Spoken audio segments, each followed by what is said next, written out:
তারপরে cryo surgery চিত্রটা দাও, এই যে ইয়ার মাধ্যমে কি সুন্দর করে এই যে খারাপ কোষগুলা এগুলো ধ্বংস করে। এইখানে একটা কথা আছে শীতলতার নিরাময়, কি বলছে? মানে ক্রায়ো মানে ঠান্ডা, সার্জারি মানে অপারেশন। এরকম একটা অপারেশন যেটা ইনজেকশন দিয়া, ঠিক আছে, ঠান্ডা দেয়। কি দেয়? এনো খেয়াল করো, গ্রিক শব্দ ক্রায়ো অর্থ বরফের মতো ঠান্ডা, এবং সার্জারি অর্থ হাতের কাজ। ঠিক আছে, অত্যধিক শীতল তাপমাত্রা প্রয়োগ করে, কি তাপমাত্রা প্রয়োগ করে? তাপমাত্রা প্রয়োগ করে অস্বাভাবিক বা ক্ষতিকর রোগাক্রান্ত কোষ, ভালো কোষ না খারাপ কোষ?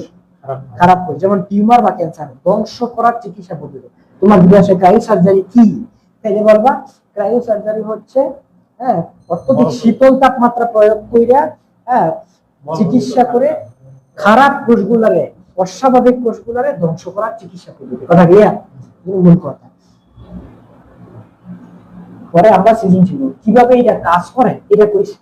হ্যাঁ, এই যে গ্যাস দেয়, এটা কইছে গ্যাস, গ্যাসগুলো সাধারণত নাইট্রোজেন, আর্গন, এগুলা খুবই মাইনাস তাপমাত্রায়, কি তাপমাত্রায়? মাইনাস তাপমাত্রা, অনেক কম তাপমাত্রায় এনে কইছে। তরল নাইট্রোজেন বা আর্গন গ্যাস ব্যবহার করে তাপমাত্রা চরম মাইনাস ডিগ্রিতে নামানো হয়। কি নামানো হয়? চরম মাইনাস, মানে অনেক মাইনাস। তারপরে এই যে এই নল দ্বারা এটা মধ্যে ইনজেকশন করে দেয়। তারপরে এই যে সাইড পাশে রক্ত সঞ্চালন বন্ধ করে দেয়, তাহলে এই কোষগুলো মারা যায়। ঠিক আছে, এই জিনিসটা হয় এখানে।